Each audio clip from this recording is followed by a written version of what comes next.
So, what if everything you've ever been told about being a hero is, well, wrong? You know, that stoic, fearless warrior you see in the movies, the one who's totally unbreakable. What if that's not just some ideal to strive for, but actually a dangerous myth? Today we're going to tear down that old statue and build something new. Something based not on being a flawless machine, but on the profound power of just being human. Let's just start right there. I mean, when you close your eyes and you picture a hero, what do you see? Is it someone who never flinches? Someone who just can't be defeated? For centuries, that's the story we've all been sold. But what if that story, that completely impossible standard, is the very thing holding us back from finding our own real strength? Okay, so let's dive into this. To really get it, we first have to understand the classic ideal we're up against. It's that mythic hero we all know, and man, it's a powerful idea. But it's built on this really specific and frankly exhausting split personality. This is the image, right? The stoic, unbreakable warrior. The hero who stands firm while everyone else runs for cover. It looks inspiring for sure, but look a little closer at this picture. You see those cracks in the stone? They're kind of like a quiet admission that this whole idea of perfection is just that, an idea. And it's an idea that's about to shatter. So this split is at the very heart of the classic hero myth. People call it the hearth and the blade. Out in the world, on the battlefield, they're supposed to be a force of nature, impersonal, efficient, unbeatable. But back home at the hearth, the armor comes off, and then they're allowed to be human. But you gotta ask, is constantly switching masks like that, putting parts of yourself in boxes, is that really a sign of strength? Or is it just a recipe for burnout and feeling totally alone? All right, let's start chipping away at this myth, and we'll begin with that first huge pillar, the whole idea of being unbeatable. Because as we're about to see, true strength has absolutely nothing to do with never falling down. And here's the big question we really need to ask ourselves. What if the entire goal of being unbeatable is just a trap? A complete distraction from where real, lasting strength actually comes from? What if we've been chasing a ghost this whole time? Okay, here it is. This is the fundamental shift in thinking we need to make. Unbeatable is pure fantasy. It's all about perfection, about having an unbroken winning streak your entire life. It's an impossible standard. Resilient, on the other hand, is about being human. It's not about avoiding the fall, it's about knowing how to get back up. One is a myth, the other is a superpower that every single one of us can develop. So where does this resilience even come from? Well, it's not from being some isolated fortress of one. No way. It comes from connection. It comes from our anchors. Just think about a time you faced a huge setback. Maybe a project at work failed or a relationship ended. In that moment, was it some bottomless well of inner toughness that got you through? Or was it a call with a friend who just listened? A loved one who reminded you of who you really are? A purpose that made giving up feel impossible? See? True strength isn't about being invincible. It's about being connected. So we've tackled unbeatable. Now let's go after the biggest myth of them all, the idea of being fearless. And to do this right, we're going to need a little help from neuroscience, because science has something pretty definitive to say about this one. Let's just pause and really think about this for a second. We're so conditioned to see fear as a weakness, right? As something to be ashamed of or to hide. But is a life without fear really something to strive for? Is it possible we've misunderstood its entire purpose? I mean, is it even biologically possible to just switch it off? And here it is, the simple and honestly liberating truth. Nobody is fearless. Not the firefighter running into a burning building, not the surgeon performing a life-or-death operation, not the public speakers stepping onto a stage in front of thousands. They all feel fear. The idea of being fearless isn't just a myth, it's a biological and neurological impossibility. I'd like you to meet the amygdala. This is the reason why fearlessness is a myth. These tiny, almond-shaped clusters of neurons are tucked deep inside your brain.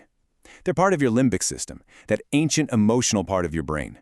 And they've been hardwired over millions of years of evolution for one main thing: keeping you alive. The best way to think about your amygdala is like your body's own personal smoke detector. It's not a sign of weakness, it's a brilliant early warning system. Before your conscious, rational brain even has time to process a threat, the amygdala has already smashed the alarm, flooding your body with adrenaline to get you ready to fight or run. It's built for speed, not accuracy, which is why you might jump a foot in the air when a car backfires. Its only goal is to keep you safe first and ask questions later. And if you need absolute proof of how important fear is, just look at the fascinating and tragic case of a patient known only as SM. Because of a rare genetic condition, her amygdalae were basically destroyed. She literally could not feel fear. But this didn't make her a superhero. It made her catastrophically reckless. She would walk through dangerous neighborhoods alone at night. She was held at gunpoint and knife point without even reacting, and she had to be physically stopped from trying to handle venomous snakes. Her case proved with startling clarity that a life without fear isn't freedom. It's a profound and life-threatening disability. So, if being unbeatable is a fantasy and being fearless is biologically impossible, where does that leave us? Well, this brings us to the good part, the construction of a new, achievable, and way more powerful goal. We're not chasing fearlessness anymore. We're chasing courage. This quote from Eleanor Roosevelt just nails the shift in mindset we need. Strength doesn't come from pretending fear isn't there. It comes from looking it directly in the face and deciding to act anyway. Every single time you do that, you're not just getting a task done, you are building real, earned confidence. Think of any great human achievement.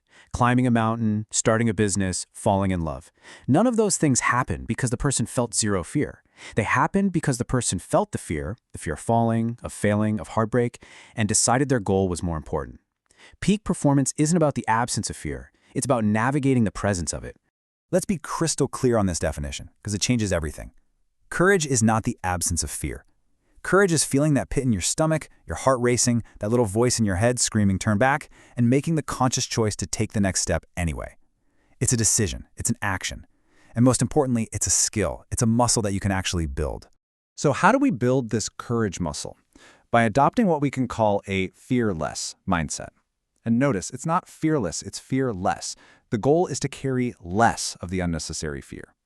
First, treat fear as data, not as a command. Your amygdala is just giving you information, so acknowledge it. Okay, I feel fear. But you, the conscious you, gets to decide what to do with that info. Second, learn to tell the difference between real threats and imagined ones. Fear of a tiger in the room? Okay, yeah, that deserves an immediate reaction.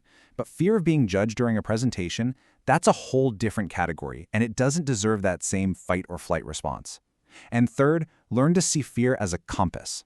When you feel that fear around an opportunity, a new job, a creative project, a tough conversation, that's often a signpost pointing directly toward your own growth. And this all brings us to our final and maybe the most important piece of the puzzle. This new understanding of courage doesn't just make you stronger or more effective, it makes you more real. It connects directly to a life of authenticity and real, meaningful connection. This leads us to what you could call the armor problem. When we spend all our energy trying to project this image of being fearless and unbreakable, we build this heavy suit of armor around ourselves. And yeah, it might look impressive from a distance, but it's incredibly isolating. It stops anyone from truly getting in, and it stops our true selves from getting out. And crucially, it cuts us off from the very anchors of resilience we were just talking about. And this is the ultimate takeaway. The strongest people aren't the ones who pretend they have no weaknesses. They're the ones who have the courage to be real. They get that vulnerability. The willingness to be seen, fears and all, isn't a weakness. It's the birthplace of connection. And when you combine that vulnerability with the courage to act despite your fear, you create something absolutely unshakable: authenticity. And an authentic life is a powerful one. In the end, it all comes back to the stories we tell ourselves. In every great myth, every legend, every story that has ever stuck with us, the hero starts out afraid. They often refuse the call to adventure because they're scared of the unknown. The story, the journey, the entire transformation, it only begins at the exact moment they feel that fear, and they take that first step anyway. So, the final thought I want to leave you with is this. Your fears are not a wall stopping you. They're a doorway. They're a compass, pointing you toward the edges of your comfort zone, which is the only place where true growth, adventure, and a meaningful life can ever be found. The only question left is, are you ready to step through?